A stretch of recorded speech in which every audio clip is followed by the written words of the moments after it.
We had a wild Sunday yesterday in sports between the NFL and the NBA. I'm going to touch on two games, one in each sport. The Denver Nuggets, they tied the series with the Clippers. Could they actually win this series and come back from another 3-1 lead? And then Tom Brady's debut with the Buccaneers. He had a disappointing outing. The Saints rolled past the Buccaneers 34-23. I'm going to touch on both games. First, I'm going to start with the Clippers and the Nuggets. The Clippers are not losing this series. Let's get this straight. 2 games in a row, the Clippers lose 16-point leads, and they really I feel like they just took their foot off the gas. They felt too comfortable with the lead, and that's ultimately why they ended up losing down the stretch and lost 2 games in a row now to force a Game 7. I think the Clippers are totally fine. In yesterday's game, the Denver Nuggets outscored the Clippers, I believe, 64-35 in the second half. I mean, that's unacceptable. We saw consistent bad possessions down the stretch from the Clippers, which is ultimately why the Nuggets were able to get back in the game. Really bad. They looked horrible defensively, looked lazy, looked flat-footed. And Nikola Jokic, man, what a performance, dropping 34 and 15. He was sensational as well.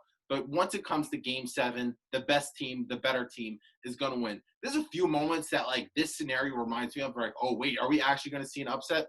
In 2018, when the Rockets were the number 1 seed and the Kevin Durant Warriors, fully loaded, fully healthy, enter the Toyota Center for a Game 7. It's like, oh, are the Warriors actually going to lose? No, you knew the Warriors were going to find a way to pull it out. Same thing with the Cavs in 2018. Game 7, LeBron was 12-0 in the first round of the playoffs, entering Game 7 against the Pacers. It's like, oh, is LeBron really going to lose his first-round series in his entire career with this sorry Cavs roster? When they're down 3-2 to the Celtics in 2018, it's like, oh, is LeBron really going to get knocked out in the weak East? Is he then he's definitely going to leave via free agency?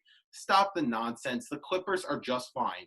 They have the 2 best players in the series with Kawhi Leonard and Paul George. You could argue Nikola Jokic or Paul George, but I'm going to take Paul George in this situation. He was big time last night, shooting 33 points, 9 of 21 from the field. I think he played very well. But down the stretch, the Clippers need to be better. And I really feel like the Clippers are a team, they could really just flip a switch and turn it up. They're a top defensive team in the league. A great high-powered offense, especially with that duo. We know how deep they are with Will Williams, Montrezl Harrell. I'm not worried about the Clippers. For all you bettors out there, the Clippers are minus 320 entering Game 7. I would throw the house on the Clippers. They are not losing. The basketball gods would not let us not have the Battle of LA. We know the Lakers just beat the Rockets. They steamrolled past them. They're waiting for a date in the Western Conference Finals. We know it's going to be the Battle of LA.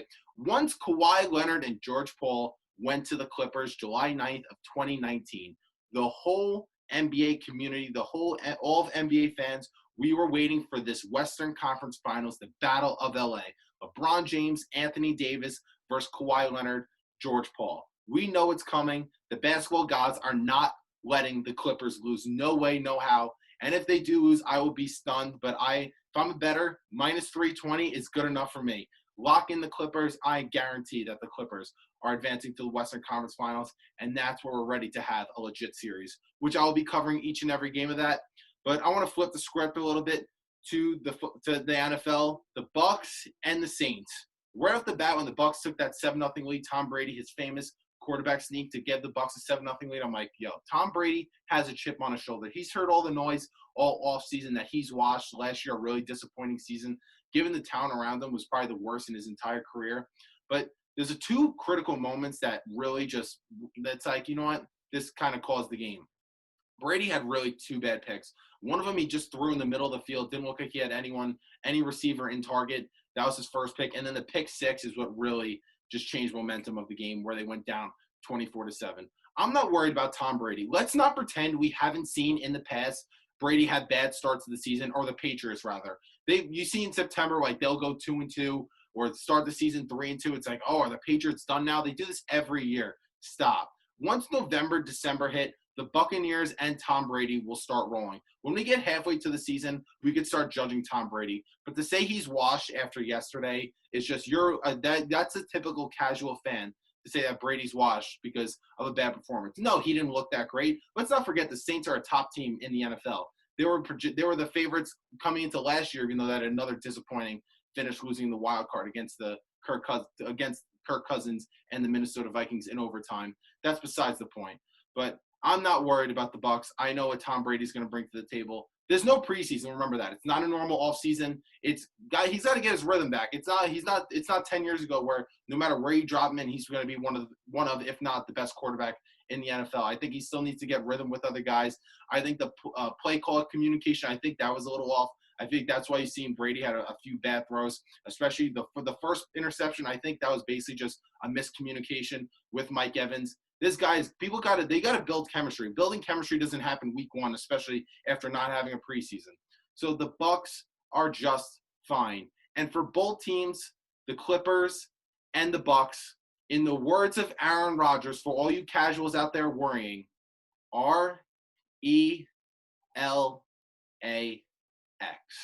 Relax. It's going to be okay. The Clippers will move on to the Western Conference Finals.